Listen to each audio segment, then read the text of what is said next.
আল্লাহর হাবিব বলেছেন, তোমাদের মধ্যে সেই উত্তম যে মানুষের কল্যাণে লেগে থাকে। আমরা মানুষের কল্যাণের বহুবিধ পথ আছে। শীত এখনো আসে নাই, শীত আসে আস্তে আস্তে নাড়াচাড়া করতেছে আমাদের কাছে, একটু খাতুকুতু দিয়ে দেখতেছে আমরা ঠিক আছে কিনা।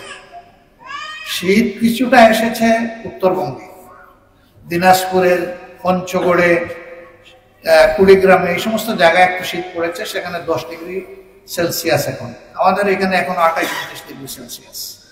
কাজে আমরা সেই শীত উপলব্ধি করতে পারছি না। ফজরের ওয়াক্তে উঠলে মিষ্টি মিষ্টি শীত বোঝা যায়। তো শীত আসার আগে এগুলো কেন? শীত আসলে তো মানুষের কষ্ট শুরু হয়ে যাবে। এই জন্য মানুষের কষ্টটা শুরু হওয়ার আগেই মানুষের হাতে আমাদের তৌফিক অনুযায়ী সামান্য জিনিস যেটাই হোক সেটা আমরা তুলে দিতে চাই। এই জন্যই আয়োজনটা করা হয়েছে। এখন কথা হলো যে একটা কম্বল এক পরিবারকে দিলেই কি সারা পরিবারের শীত নিবারণ হবে? হয়তোবা হবে না, অথবা নিশ্চিত হবে না। তবে পরিবারের 5 সদস্যের একজন তো হবে। পালা করে তো এটা সবাই একটু ভোগ করতে পারবে। আমরা মনে করি না যে সমস্ত কল্যাণের কাজ একাই আমরা করে ফেলবো বা পারবো। আমরা চাই যে কল্যাণের রাস্তাটা আমরা দেখাই দিলাম, অন্যরাও আসবে। এই কাজটা সবাই মিলে আমরা করি। এরকম সমাজের যে জায়গা থেকে কেউ এগিয়ে আসবে, আমরা তাকে মুবারকবাদ জানাবো, আমরা তার প্রতি শ্রদ্ধা নিবেদন করবো, আমরা তাকে ধন্যবাদ দেবো।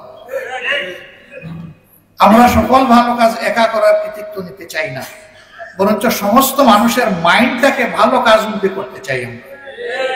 যদি এই কাজটা আমরা করতে পারি, তাহলে এই সমাজের সকলেই পরস্পরকে সম্মান করবে এবং ভালোবাসবে। আর যেই সমাজে সম্মান এবং ভালোবাসা থাকে পারস্পরিক, এই সমাজটা সত্যিকার একটা মানবিক সমাজ হয়ে একটা জান্নাতি সমাজ হয়।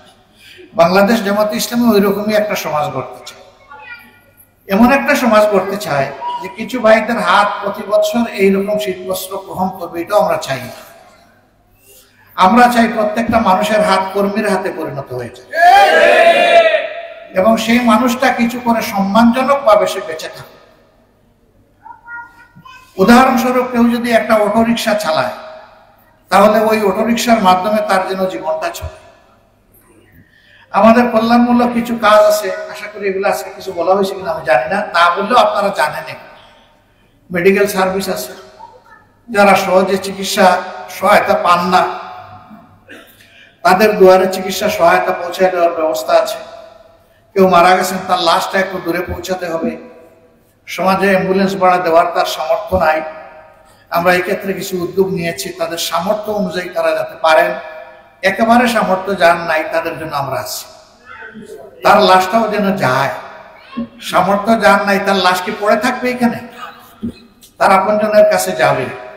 তো যার কেউ নেই, তার আল্লাহ আছেন, আর আল্লাহর পক্ষ থেকে আমরা আছি।